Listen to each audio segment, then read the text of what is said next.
প্রথম শ্রেণীর এক পিচ্চি মেয়ে এসে বলল, নিন চকলেট খান। মেয়েটি বলল, আমি জানি সম্পর্কে আপনি আমার বাসুর লাগেন। এটা শোনার পর মনে হলো আমাকে কেউ ফ্রিজ থেকে মাত্র বের করেছে। আমি বরফ হয়ে গেছি, কোনো নাড়াচাড়া নেই। স্বাভাবিক হয়ে বললাম, তা বাবু আমি তোমার বাসুর হলাম কিভাবে? পিচ্চি বলল, মা, আপনার ছোট ভাই আমাকে বিয়ে করলে আপনি আমার বাসুর হবেন না। আমি বললাম, ও আচ্ছা ছোট ভাই, তার মানে তুমি রোহানকে পছন্দ করো। পিচ্চি লজ্জা লজ্জা ভাবে এনে বলল, পছন্দের পর্ব তো অনেক আগেই শেষ হয়ে গেছে, এখন তো আমরা একে অপরকে। আমি অবাক হয়ে বললাম, একে অপরকে কি?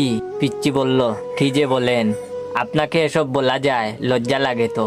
আমি অবস্থা উত্তাল পাতাল দেখে বললাম, আচ্ছা লজ্জা যেহেতু লাগছে তাহলে তাক বলতে হবে না, তুমি এখানে বসো, তোমার সাথে একটু কথা বলি। পিচ্চি বলল, বেঞ্চটি অনেক উঁচু, উঠতে পারছি না, একটু উঠিয়ে দেন। আমি বললাম, আচ্ছা এবার বলো তো বাবু তোমার নাম কি? পিচ্চি বলল, আমার নাম রিমি। আমি বললাম, তুমি কোথায় থাকো? রিমি বলল, নিমতলি পুলিশ কোয়ার্টারে। আমি হক চকিয়ে গিয়ে বললাম, তুমি পুলিশের মেয়ে? রিমি বলল, হ্যাঁ আমার বাবা পুলিশ। আমি মনে মনে বললাম, হায় রে ছোট মিয়া, আর কোনো মেয়ে পেলি না? রিমি বলল, কিছু বললেন? আমি বললাম, না কিছু না। আচ্ছা রিমি একটা কথা বলো তো, তোমাদের পরীক্ষা না 3 ঘন্টা, তোমার 2 ঘন্টার মধ্যে পরীক্ষা দেওয়া শেষ হলো কিভাবে? তাছাড়া রুহানের পরীক্ষা তো এখনো শেষ হয়নি। রিমি বলল, আমি তো ইচ্ছে করে তাড়াতাড়ি লেখা শেষ করে রুহানকে খাতা দিয়ে এসেছি, এখন রুহান লিখছে, ওর লেখা শেষ হলেই তবেই তো আসবে। আমি একরকম আতঙ্কিত হয়ে রিমির দিকে তাকিয়ে রইলাম।